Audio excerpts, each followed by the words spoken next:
Hey, what's going on, everybody? I just wanted to come on and talk about bugs, talk about winter shipping, talk about the silkworms that we sell and the black soldier fly larva, but also talk about crickets and other types of bugs too about shipping this winter. First of all, you need to be prepared. There is weeks where there's bad storms or it's just freezing cold, and you might not be able to get your crickets. You might not be able to get bugs. So be prepared now. This is the time to start thinking about maybe having 2 weeks supply, 3 weeks supply. And it's easy to do that. All you need to do is buy your bugs smaller and raise them up a little bit. Maybe do, like our silkworms, we have smalls and mediums.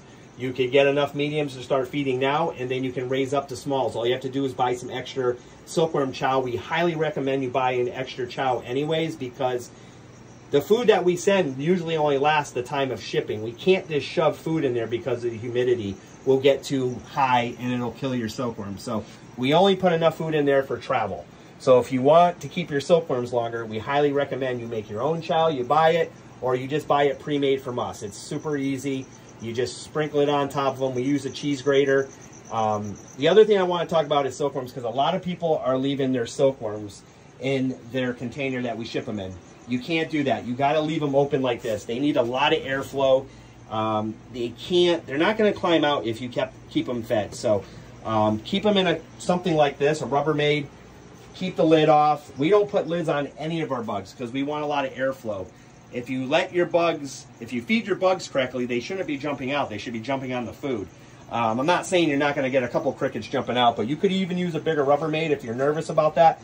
Obviously, I'm used to bugs. The bugs stay in this room pretty much anyways. It's so warm in here. It's about 84 degrees right now. But make sure you open up the lids, let them air out, feed them. Use a cheese grater if you want the silkworm chow. We got black soldier fly larva. That's another good food for you guys if you want to buy some and just to have it on backup or feed them. It's a great food. We feed a lot of black soldier fly larva here as well. But that stuff lives forever. Well, I shouldn't say forever, but it does last long.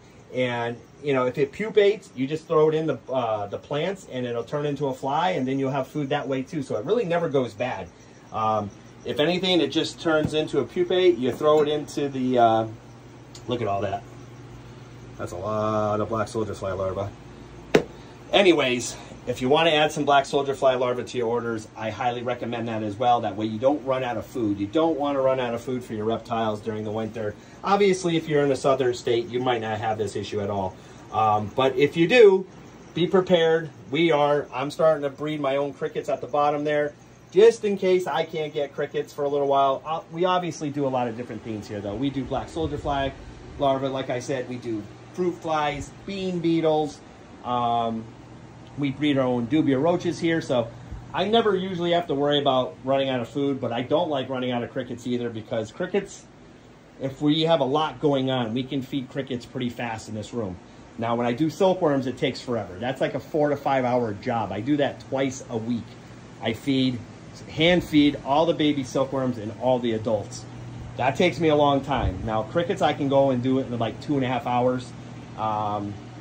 Black soldier fly larva is pretty easy. I just throw it right in their little feeders. Don't forget, we sell these feeders.